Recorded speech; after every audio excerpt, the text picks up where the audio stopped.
Hallo liebe Zuschauer, nun kam die Frage, wie sieht es denn mit Denguefieber aus hier auf unserer Insel?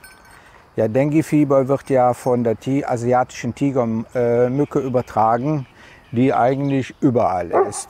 Hier bei mir im Garten habe ich also hunderte von denen, habe also auch hier schon mal sprühen lassen, aber es kommen immer welche durch.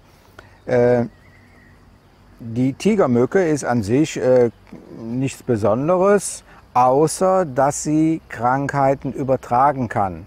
Das ist das Wichtige bei der ganzen Sache. Die kann man auch sofort erkennen. Die sieht ja wirklich aus gestreift wie ein Tiger. Aber es muss in der Nähe einer sein, der also schon das Denguefieber hat und wo sie das Blut von aufgenommen hat, und dann kann sie dieses dann wieder übertragen.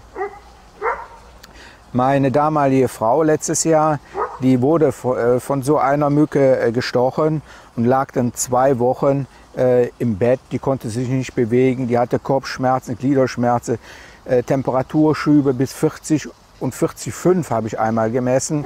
Einige gehen sogar ins Krankenhaus, weil die Sache so schlimm werden kann. Aber man kann sich auch dagegen schützen. Es gibt Sprays, da muss aber der Inhaltsstoff DEET drin sein. Wie ich gehört habe, ist das dann auch schon mal von der thailändischen Armee getestet und befürwortet worden. Das Zeug muss also ganz gut sein. Auf den Flaschen steht dann auch, wie viel Prozent davon drin ist. Und je höher, also je mehr davon drin ist, je weiter sind die Moskito von einem weg. Das sollte man also auf die Haut auftragen, nicht unbedingt sprühen, sondern in die Hand sprühen und dann anschließend auf die Haut verrieben werden. Ich werde jetzt mal hier im Anhang, ich habe gesehen, bei Amazon gibt es sowas, damit ihr ein Beispiel habt. Ihr könnt auch ein anderes Spray nehmen. Ich will also hier nicht jetzt unbedingt für dieses eine jetzt eine Werbung machen. Guckt euch das mal an. Bei Amazon habe ich es schon gefunden. Ich gucke jetzt mal bei Lazada, ob es da auch ein Mittel gibt für diejenigen, die also hier in Thailand wohnen.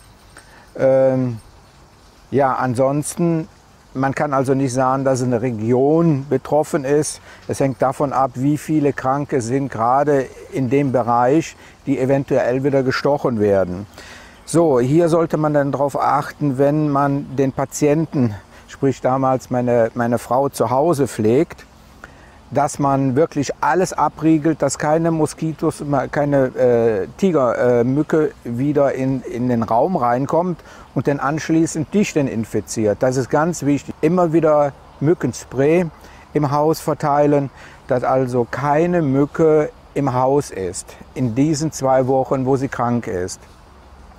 Wie es anschließend aussieht, wenn derjenige wieder gesund ist und die wird nochmal gestochen oder derjenige wird nochmal gestochen, so weit bin ich medizinisch nicht drauf, um das ohne weiteres zu beantworten, ob die denn trotzdem noch immer diesen Virus oder was es ist aufnehmen kann, um andere damit anzustecken. So, das wäre es eigentlich zu diesem Thema, und ja, kommt nach Koh Samui.